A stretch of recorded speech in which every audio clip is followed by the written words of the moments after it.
Assalamualaikum warahmatullahi wabarakatuh. Perkenalkan, nama saya Rindiani dari mata kuliah Filsafat Ilmu Pendidikan. Saya di sini mengambil judul Logika, Kritik Ilmu, Metafisika, dan Teologi. Nah, yang pertama itu ada logika. Logika itu adalah studi tentang prinsip-prinsip pemikiran yang benar dan cara penggunaannya dalam argumen.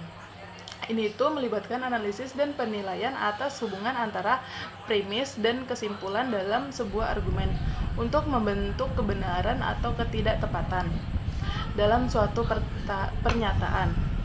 Logika membantu dalam pembentukan argumen yang konsisten dan valid serta mengidentifikasikan kesalahan dalam penalaran. Ini tuh merupakan alat penting dalam berbagai disiplin ilmu, mulai dari filsafat hingga ilmu pengetahuan alam. Logika tidak hanya penting dalam filsafat, tetapi juga dalam bidang-bidang ilmu lainnya seperti matematika, ilmu komputer, dan ilmu hukum. Kemampuan untuk berpikir secara logis membantu kita dalam membuat keputusan yang rasional, mengidentifikasi kesalahan penalaran dan penyusunan argumen yang meyakinkan. Misalnya dalam bukti dengan induksi matematika, kita menggunakan langkah-langkah logis untuk menunjukkan bahwa sebuah pernyataan matematika berlaku untuk semua angka bulat positif. Nah, yang kedua tuh ada kritik ilmu. Kritik ilmu adalah pendekatan analisis yang mempertanyakan dasar metodologi dan implementasi dari pengetahuan yang dikembangkan dalam berbagai disiplin ilmu. Sebagai contoh, kritik ilmu bisa diterapkan dalam bidang ilmu sosial untuk mengevaluasi validasi penelitian kualitatif atau kuantitatif. Misalnya, seorang kritikus ilmu sosial dapat meneliti metodologi yang digunakan dalam sebuah penelitian survei dan mempertanyakan apakah sampelnya cukup representatif atau apakah pertanyaan mungkin memunculkan biasa.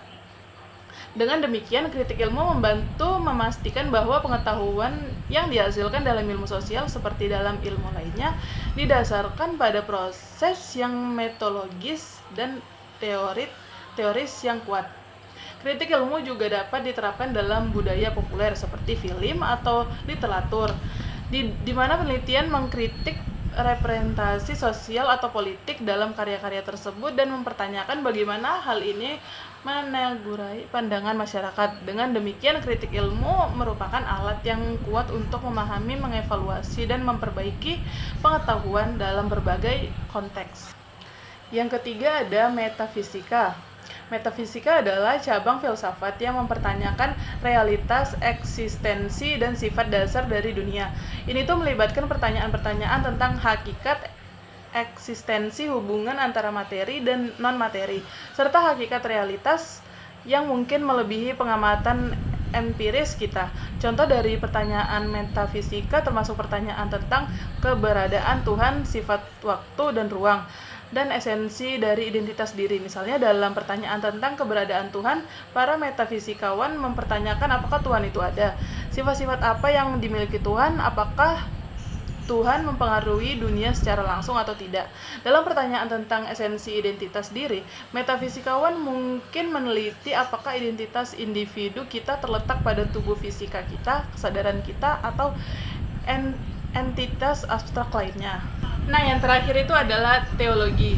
Teologi ini adalah studi tentang agama dan keyakinan, terutama dalam konteks tradisi keagamaan tertentu. Studi ini melibatkan analisis doktrin, teks-teks suci, ritual, dan praktik keagamaan, serta penerapan pemikiran filosofi dan kritis terhadap aspek-aspek ini. Contohnya termasuk teologi, pemahaman tentang konsep-konsep agama seperti keahlian, pewahyuan, dan keadilan ilahi, misalnya dalam Kristenan.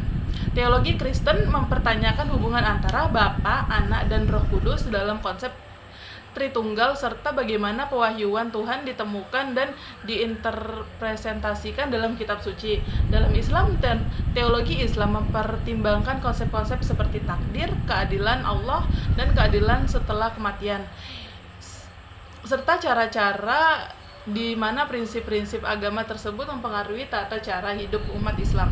Dengan demikian, teologi adalah upaya untuk memahami, merumuskan, dan menerapkan ajaran-ajaran agama dalam konteks kehidupan manusia.